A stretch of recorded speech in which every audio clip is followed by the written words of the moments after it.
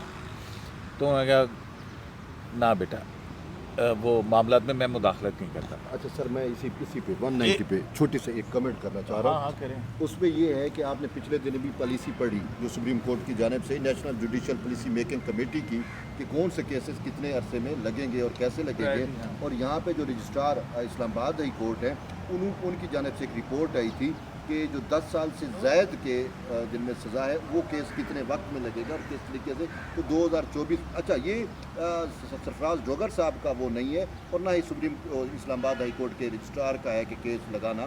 یہ national judicial policy making committee نے جو ہے وہ باؤنڈ کیا ہوا ہے کہ کون سا کیس کب اور کس طریقے سے لگانا ہے.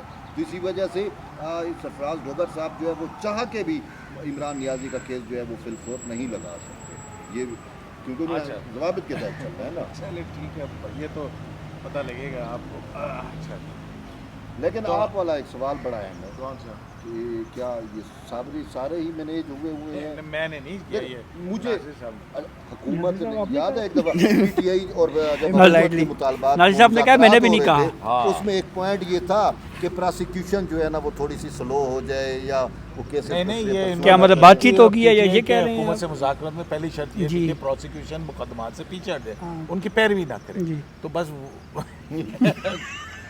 تو اچھا, اب اس کو یہ اپیرنٹلی یہ ایک امپریشن ہے, مطلب یہ ہم کو یہ نہیں کہہ رہے کہ ایسا ہو رہا ہے, یہ ایک امپریشن ہے. ہاں, مطلب ان کی ڈیمانڈ تو یہی تھی نا.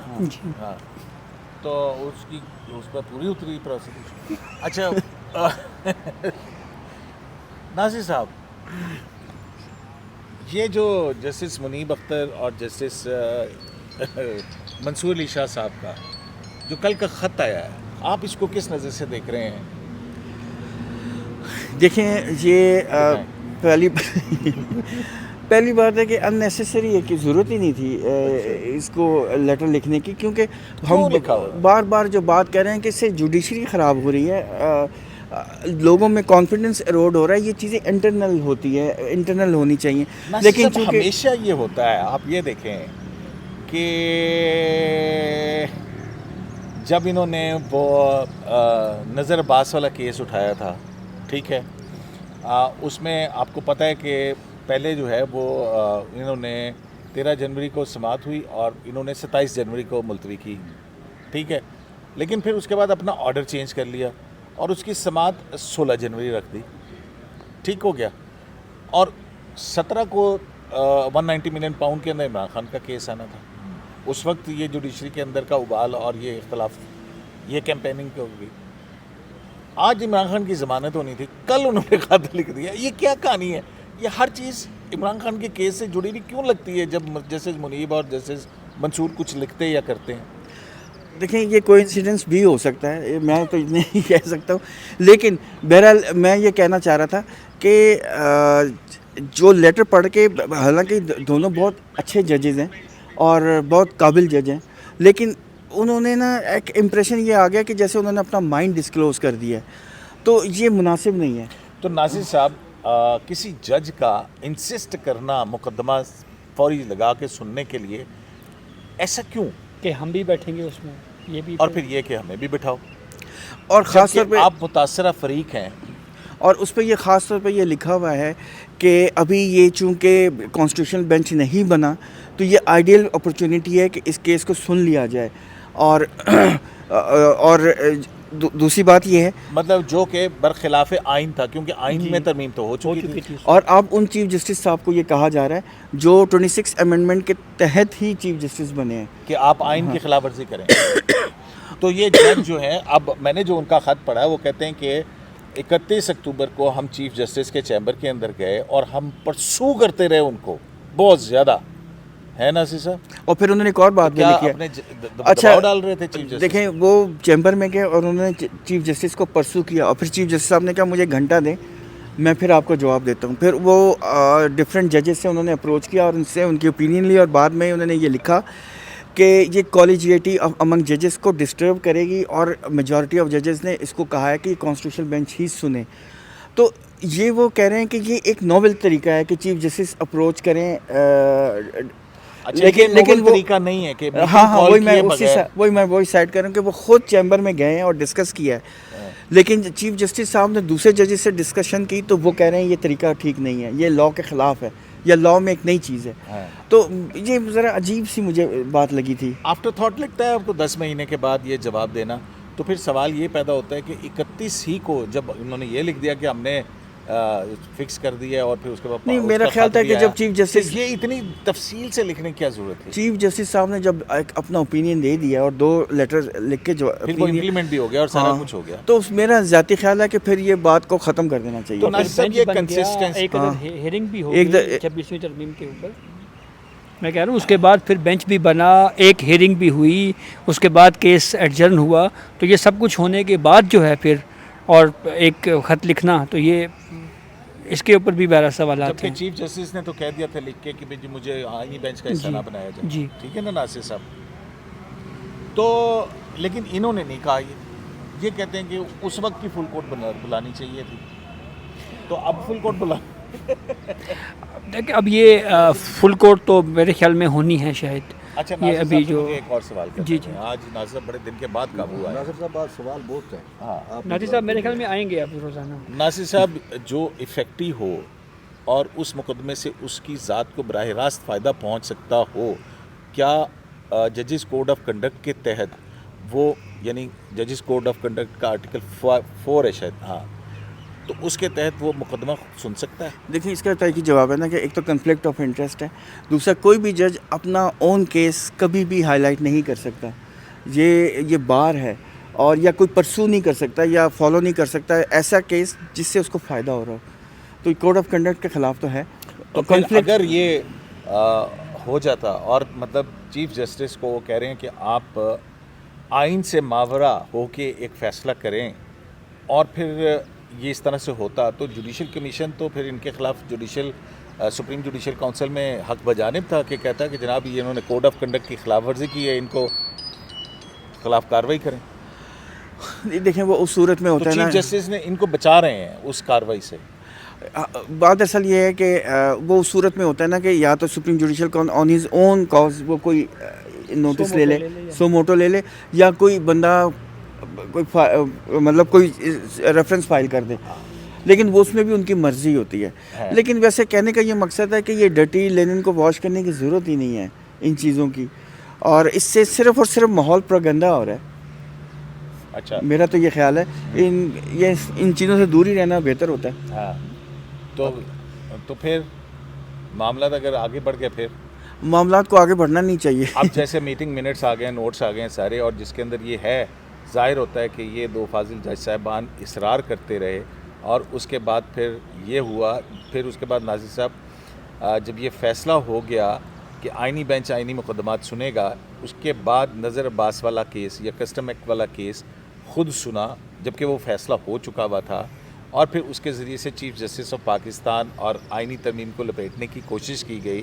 تو یہ سب کچھ جو ہے، اگر آپ ایک کہیں کہ جی یہ ان ساری چیزوں سے لگتا ہے کہ یہ ججز کوڈ آف کنڈکٹ کی خلاف ورزی ہوئی ہے، ان ججوں کے خلاف. دیکھیں میں تو کل کو کوئی شکایت آ گئی یہاں پہ سپریم. دیکھیں میں تو یہاں سے کہوں گا کہ جب چیف جسٹس صاحب ابھی تازہ چیف جسٹس آف پاکستان بنے، تو آپ میٹنگ کیوں کر رہے ہیں؟ ایک جو ہے نا پریکٹس اینڈ پروسیجر. آپ چیف جسٹس ہیں، ٹھیک ہے نا، اور 2 جج صاحبان آپ کے کمرے میں آ جاتے ہیں. نہیں پہلے تو انہوں نے ناصر صاحب وہ بتائیں نا کہ وہ کہاں ہے میٹنگ کال کی. میٹنگ کال کرنے کا ایک طریقہ ہوتا ہے کہ رجسٹرار کو انٹیمیٹ کیا جاتا ہے کہ اس میٹنگ ہوگی، اس کے انتظامات کیے جائیں. وہ ہے ایسا کوئی ڈاکومنٹ؟ نہ ان کا ذکر ہے اس کے اندر. میں کہہ رہا ہوں ہم گئے، اس کے بعد ہم نے جب یہ دیکھا تو پھر ہم نے پریکٹس اینڈ پروسیجر کمیٹی کا منصور صاحب کے منیب صاحب کے کمرے میں کیا، جو کہ جونیئر جج ہیں، منصور علی شاہ صاحب. دیکھیں ایک چیف جسٹس کو آپ کیوں اگنور کر رہے ہیں؟ میرا یہ کہنے کا مقصد ہے یہ میٹنگ تو چیف جسٹس نے کال کروانی تھی. پھر ان کو چاہیے تھا. یہ دیکھیں یہ طریقہ ٹھیک، یہی تو میں کہہ رہا ہوں یہ بہت پرابلمٹک ہے. شک کس طرف جاتا ہے؟ ناصر بھائی یہی جو آپ نے کہا کہ ججز کمیٹی کا چیئرمین تو چیف جسٹس ہوتا ہے، اجلاس تو وہ بلا سکتا ہے، تو جب اس کے علاوہ کوئی اور جج یا ممبر اجلاس بلاتے ہیں اس کی قانونی حیثیت کیا ہے اور اس کا فیصلہ پھر بائنڈنگ کیسے ہو جاتا نہیں ہے؟ وہ 3 ممبر بینچ ہے نا، 3 ممبر ہے نا اس کمیٹی کے، اس میں انہوں نے یہی لکھا ہے کہ بائی میجورٹی کیا جاتا ہے. لیکن میرا کہنے کا مقصد ہے کہ آپ چیف جسٹس کو کیوں اگنور کر رہے ہیں؟ نہیں کرنا چاہیے. چیف جسٹس اب آپ کے پاس ہیں. ناصر صاحب، یہ ان دونوں جج صاحبان نے ہم نے یہ بھی دیکھا ہے کہ جب مقدمات لگنے کی باری آتی تھی تو یہ 2 جج صاحبان کہتے تھے ہم نہیں چلنے دیں گے، چھٹیاں کریں گے. چھٹیوں پہ چھٹیاں گئے کریں ہیں. گے. اور یہی نا مطلب یہ جو کنڈکٹ ہے یہ بہت پرابلمٹک ہے کس کے لیے؟ پوری جوڈیشری، اوور آل جوڈیشری کے لیے بھی ہے. تو کون زیادہ ذمہ دار لگتا ہے آپ کو، چیف جسٹس یا یہ 2 فاضل؟ نہیں دیکھیں، اب تو یہ چیف جسٹس کے اوپر بھاری ذمہ داری ہے کہ وہ اپنا ہاؤس ان آرڈر کریں اور ڈسپلن انفورس کریں نا. ویسے انہوں نے کچھ چیزیں تو کی ہے، پالیسیز کو انہوں نے چھٹیوں کے حوالے سے ہاں آ گئی ہے. تو میرا کہنے کا مطلب اور بھی انہیں چاہیے کہ اور بھی جو ڈسپلن جو بھی ہے وہ ایک ہیڈ آف دی انسٹیٹیوشن ہے نا. کیسے ہوگا سزا دیے بغیر؟ نہیں، ہیڈ آف دی انسٹیٹیوشن ہے آپ جو چاہ بھی رہے ہیں کہ چیف جسٹس جو ہے وہ ججوں کو نہیں ایک فل کورٹ کان میٹنگ پکڑوا دیں، بلائیں، کیا فل کریں کورٹ وہ؟ میٹنگ بلائیں، اس میں کہیں کہ جی آئندہ یہ چیزیں آپ لوگ نہیں کریں گے، یہ چیزیں میں نہیں کرنی ہے. اس طرح کی کوئی چیز ہونی چاہیے. مطلب ہے کہ آپ سمجھ رہے ہیں کہ جوڈیشل ایئر بھی شروع ہونے والا ہے تو اس سے پہلے فل کورٹ میٹنگ ہوگی یا اس کے ساتھ ہی ہوگی؟ میرا خیال ہے اور اس میں ہونی، بہت ساری چیزیں پھر میرے خیال میں ٹائم تو ہے، اٹس ٹائم کہ ہونی چاہیے. چلیں. تو جناب آپ نے کچھ اور کنٹریبیوٹ کرنا ہو، آپ کی اس بارے میں رائے؟ میری تو سر رائے جو یہی ہے کہ یہ جو پورا اجلاس تھا 26ویں آئینی ترمیم کے بعد، یہ اجلاس بلانا جو ہے اس کی کوئی قانونی حیثیت نہیں تھی، کیونکہ 26ویں آئینی ترمیم میں یہ لکھا ہوا ہے کہ 184(3) کے جو کیسز ہیں وہ آئینی بینچ سنے گا. تو اس لیے ریگولر کمیٹی جو ہے ججز کمیٹی، وہ یہ اجلاس نہیں بلا سکتی تھی. نہیں، اس کے اندر کانسٹیٹیوشن میں کہہ دیا گیا کہ آئینی کمیٹی جو ہے نا جی، وہ اس کے لیے آئینی کمیٹی ہونی چاہیے تھی.